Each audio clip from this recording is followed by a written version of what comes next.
Good morning, everyone. So housing, and specifically affordable housing, has always been, is now, and probably will always be my passion. Housing is a right. Everyone should have the ability to have a safe place where they can go home to at the end of the night to rest their head on the pillow and to rejuvenate for the next day. Importantly, over the last several years, we have entirely redefined how we budget for affordable housing. It used to be largely done on a one-time basis, but those one-time funds, they dry up when times are tough. And that's when you need to double down to make sure that people have a safe place to live. They have an affordable home. They have that place where they can go home to at the end of the night. It's all the more important. And so what we've done in our budgets is we've baked that funding in on an ongoing basis.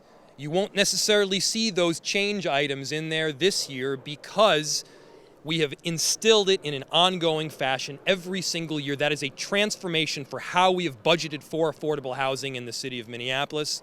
When we came on, there used to be somewhere in the range of $8 to $10 million in total invested. Now we've got money that is there every single year, year in, year out. Now, a critical component of affordable housing is our public stock. It's that where we are working with our Minneapolis Public Housing Authority to make sure that people of lower incomes have that safe and affordable place to live. And that is a critical component of what we do overall. Now, public housing has been underfunded, has been disinvested from for decades now. Many, many presidents going all the way back to the early 80s have said that we don't care as much about our public housing. And or they just haven't funded it at the levels that we need to see in the city. Now, that can't happen any longer. And so we're stepping up in a big way, and we invite others at the county, state, and federal level to do the same. Just a couple of years ago, last year, we invested about, several years ago, we invested about $2 million in the Elliott Towers. And that was for a full rehab and refurbishing. And there were a lot of people that said that this refurbishing and the tool that we were using to do it was going to either deliver privatization or was going to displace residents from their homes. That did not happen. Every single resident that wanted to return had the ability to do so in the Elliott Towers. And this year we got to double down even further because we know there are emergency repairs that need to be made. And if those emergency repairs aren't made, quite simply, people can't live in these homes. And so we're stepping up with an additional $2.7 million. That's $1 million ongoing, $2.7 million additional for $3.7 million in total to do that emergency repair work. Ultimately, to add units to the portfolio because public housing is such a critical component of the work that's taking place here and now.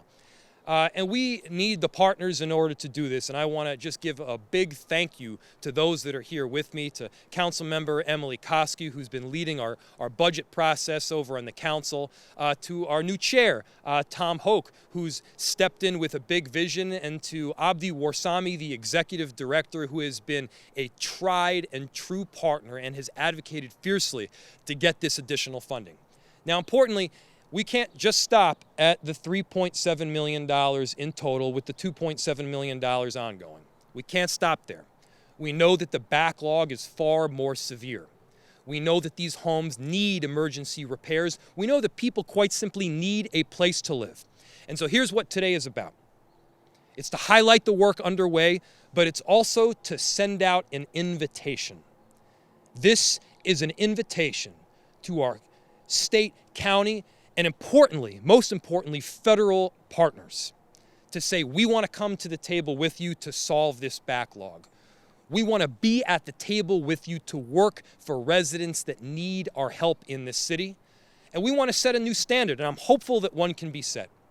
I'm very hopeful that one can be set with respect to public housing. We've got a long way to go, but together, I think we're going to make this happen. So immediately after, hopefully, this budget is passed in December, we're going to immediately begin working on the next steps along with our public housing partners to make sure that the emergency repairs can take place, that we can begin to solve this very severe backlog, and that we can add units, add homes for people that need them. This is a big, big deal right now in our city.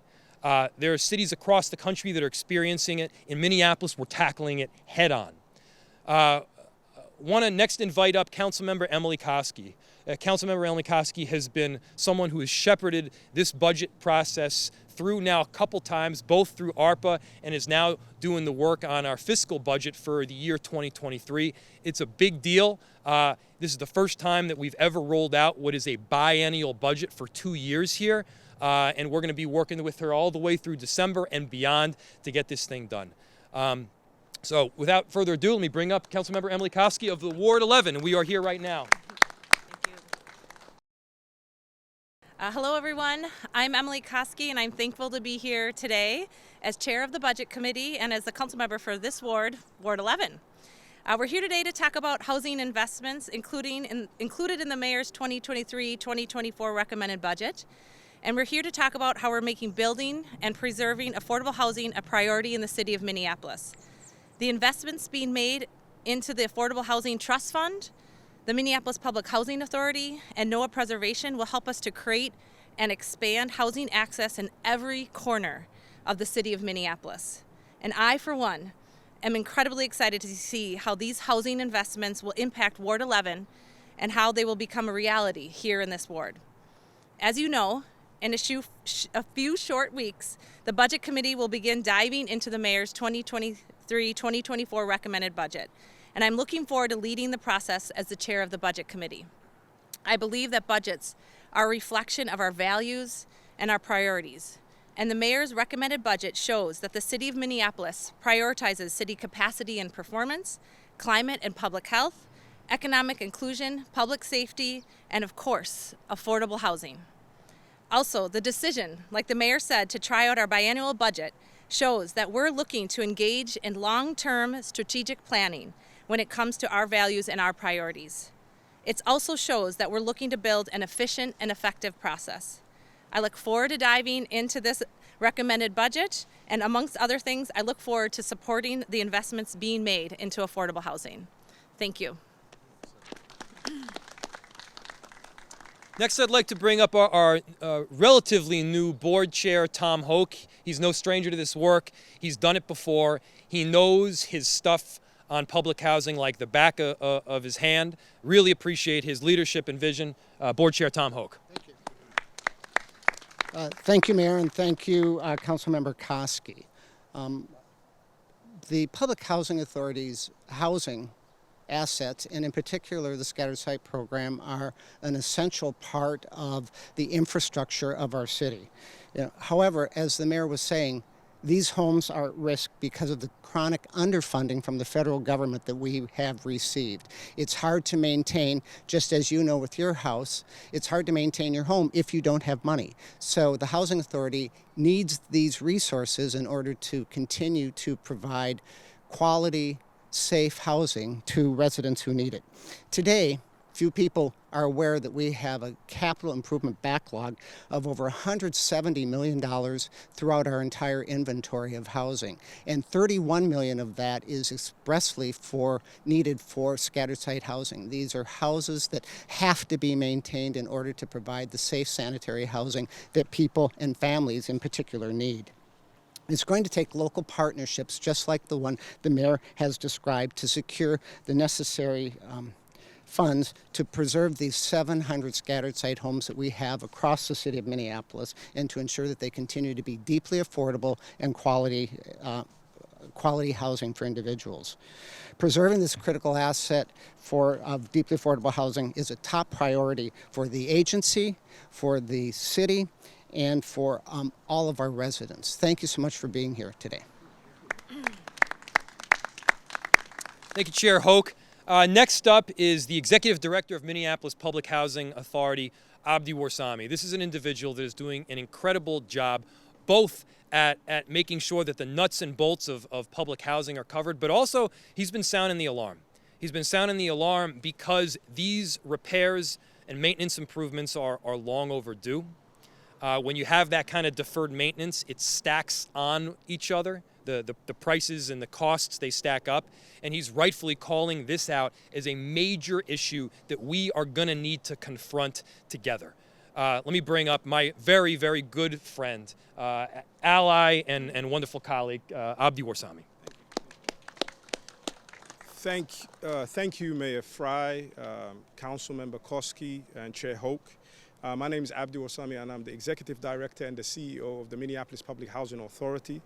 I'm here today to highlight and celebrate the new proposed $2.7 million in the mayor's budget.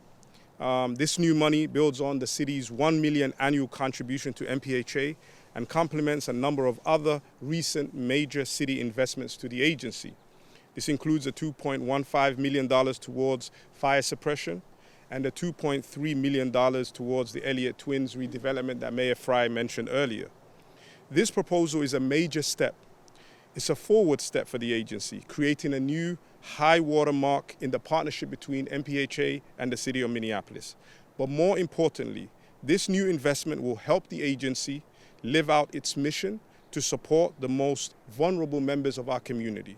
The new $2.7 million will go directly to the agency's portfolio of deeply affordable family housing scattered across the city, helping bring 5 new homes online while also making important repairs and improvements throughout the portfolio.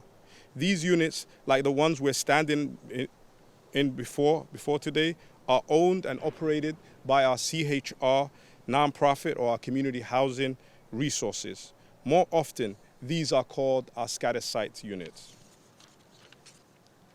This unit is one of more than 700 deeply affordable single-family duplex and fourplexes scattered across all 13 wards of the city of Minneapolis. They serve more than 3,100 people. These homes account for more than 80% of MPHA's housing available for families with children. Of the residents, 88% are Black, 85% are female-led, and more than half have children, or more than 5 children. Currently, this 5-bedroom unit is uninhabited because it has an estimated backlog of $200,000. However, with the money in the mayor's proposed budget, the agency can make the necessary repairs to place a new family from our waiting list of more than 7,500 people into a stable, deeply affordable unit to call home for the foreseeable future. There are 4 other homes ranging from 2 to 5 bedrooms in wards 9 and 12 that will also be repaired with the money in the mayor's proposed budget. All told, the agency will spend more than $1 million of this new money repairing these 5 homes and making sure that we have families in these vibrant neighborhoods. For those families entering new homes from the agency's wait list, simply put, it will be life-changing. We know these scattered site homes are a critical piece of the city infrastructure. They're a proven tool to provide families a solid foundation for upward mobility. Today, 67% of the residents who live in our scattered sites are employed, earning more than $36,639 a year. With more than 60% of these residents, earned income has increased while they've been living in the scattered site homes. Better yet, since 2020, 17% of all families leaving these homes have gone on to purchase their own homes. But don't just take my word for it. I'm happy to have Khalid Mohammed, a scattered site resident, who can talk about what living in one of these deeply affordable homes has meant for him and his family. We're also joined by a few additional scattered site families to celebrate with us today. But before I turn over to MPHA's board, before I turn over to our CPED director, Andrea Brennan, I want to thank Mayor Frey for his leadership and for his continued commitment to the well-being of MPHA residents. While our region faces a housing affordability crisis, you, Mr. Mayor, have continued to make the necessary critical investment in producing and preserving deeply affordable housing. And preserving the agency's 700+ CHR homes will provide quality, well-maintained, deeply affordable homes for approximately 3,800 families over the next 30 years. Now, this is not individuals. This is 3,800 families over the next 30 years. Now I'll hand it over to Andrea Brennan, the CPED director. No, I'm going to hand it over to the mayor to introduce the CPED director. Thank you, Abdi. I'm Andrea Brennan, Director of the Community Planning and Economic Development Department for the City of Minneapolis. And I just want to highlight another aspect of the partnership between the City of Minneapolis and Minneapolis Public Housing Authority, as well as the private development community. And also in Mayor Frey's proposed budget is $18 million for the Affordable Housing Trust Fund. This is a significant increase from last year's budget of $15 million. And one of the things that the city does with the Affordable Housing Trust Fund is it leverages other resources, so other federal resources, state resources, county resources, to the tune of $15 for every dollar that's invested. And the city has quadrupled through its investments the production of deeply affordable housing, so housing that serves individuals and families with incomes that are below 30% of the area median income.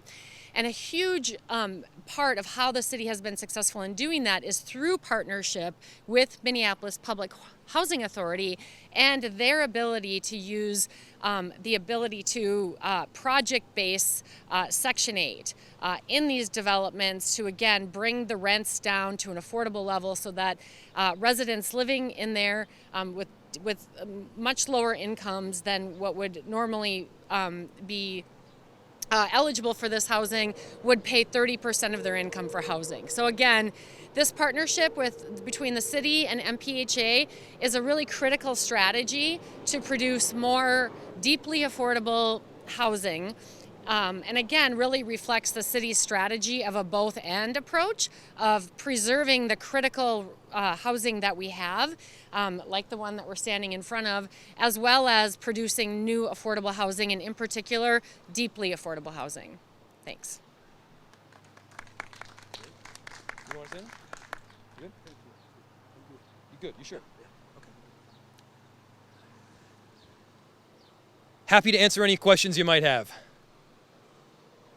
Can anyone from MPHA help us better understand the types of repairs needed at these sites and sort of how many additional sites need funding beyond the ones covered in Did you get that? Yep, I think we have the right person. Brian? Run up. So we have a deputy P&D director, Brian Schaefer here. He can answer. So some of the repairs, you can talk about some of the repairs that's needed here. Could you just repeat the question one more time? Thank you. Can you help us better understand what types of repairs are needed in these buildings, and also how much would the city funding cover? Is this a tiny portion of the needs, a giant portion of the needs? Yeah, thank you. We have a $31 million backlog of capital needs in our scattered sites. This money coming from the city is a tremendous help. Over the last few years, we've been able to move from $1 million annual investments to repair these sites to about $3 million. So this new proposed investment from the city of Minneapolis in the mayor's budget almost moves us to 6 times what we've had in the past. So it's a great reinvestment back to these properties. We still have a lot more. A lot of our properties need stabilization. They need roofs, they need new kitchens, they need new bathrooms, they need updates to their plumbing or heating systems. This house has a lot of those issues we can walk through. And we've been only able to, with our past dollars, just do Band-Aid repairs, small fixes along the way, and had to make hard decisions about taking units offline that we couldn't get repaired in time to make them habitable for our residents. So the investment really goes to both structural and also helping make these homes more livable inside with updates, kitchens, and bathrooms.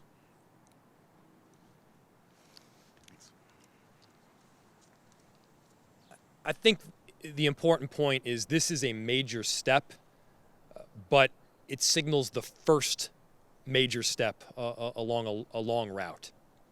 The city of Minneapolis is going to lead in that we're going to step up in a major way right now to start out with these emergency repairs and maintenance that need to take place in the immediacy. But there's a long road here. And on that long road, we're calling on everybody to come to the table. Other jurisdictions are going to need to work with us because the city cannot do it alone. As I've mentioned, public housing has seen disinvestment since the early 80s. We're trying to shift that trend, bring funding back, and in the process, of course, bring these homes back into prime condition. Also want to just acknowledge both Khalid Muhammad and a number of our amazing Minneapolis public housing families that are here with us. If you could raise your hands real quick. Thank you so much for being here. We appreciate you. And we're going to be talking shortly.